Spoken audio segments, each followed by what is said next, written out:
Welcome to వినోద విజ్ఞానం. ఈరోజు కథ శకునం. రామనాథము రంగనాథము మంచి స్నేహితులు. వాళ్ళు ఇరుగు పొరుగు వాళ్ళు కూడా.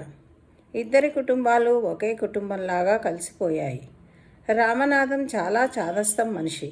శకునం చూడకుండా ఎక్కడికి బయలుదేరేవాడు కాదు. శకునం మంచిదైతే ఇబ్బంది లేదు, కానీ మంచి శకునం కాకపోతే అవసరమైన పని కూడా పాడు చేసుకొని గుమ్మం కదిలేవాడు కాదు. ఈ పద్ధతి రామనాథం భార్యకు నచ్చేది కాదు. శకునం మంచిదైనా చెడ్డదైనా జరగవలసింది జరగక మానదని ఆవిడకు గట్టి నమ్మకం. అందుచేత ఆమె తన భర్తను మార్చే ప్రయత్నం రంగనాథానికి అప్పచెప్పింది. రంగనాథం ఒక ఎత్తు ఆలోచించి దాన్ని రామనాథం భార్యకు వివరించి చెప్పాడు. ఆ రాత్రి రామనాథానికి వడ్డన చేస్తూ అతని భార్య, రంగనాథం అన్నయ్య గారికి మీరు ఇయ్యవలసిన 100 రూపాయలు ఇంతకు ముందే ఇచ్చేశానండి అన్నది మెల్లగా. రామనాథం ఆశ్చర్యంగా, ఏ 100 రూపాయలు, ఎందుకు ఇయ్యాలి అని అడిగాడు.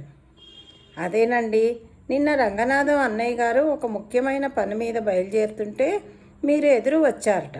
ఆయనకు వెళ్ళిన పని జరగకపోగా దారిలో 100 రూపాయలు పోయాయట. మీ శకునం మంచిది కదా అనుకుని బయలుదేరినందుకు ఆయనకు డబ్బు నష్టం జరగటం వల్ల ఆ నష్టానికి మీరే పూచీదారు అని అతనికి మీరు 100 రూపాయలు బాకీ పడ్డారని చెప్పి ఆ డబ్బు తీసుకున్నారండి అన్నది రామనాథం భార్య.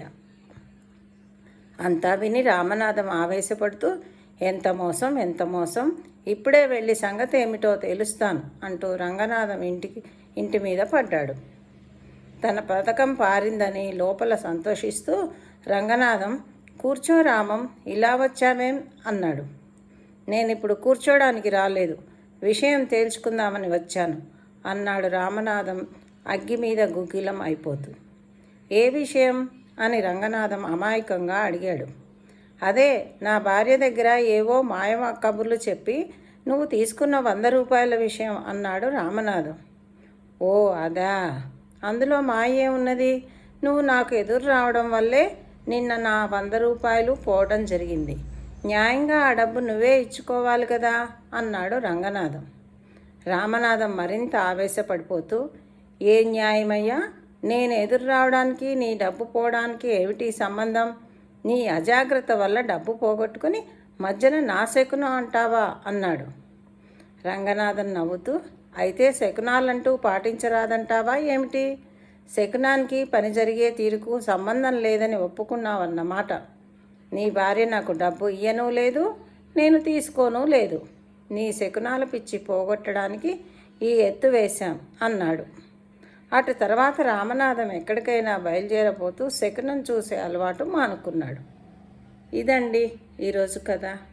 మీకు నచ్చినట్టయితే కామెంట్ పెట్టండి, లైక్ చేయండి, షేర్ చేయండి. Thank you.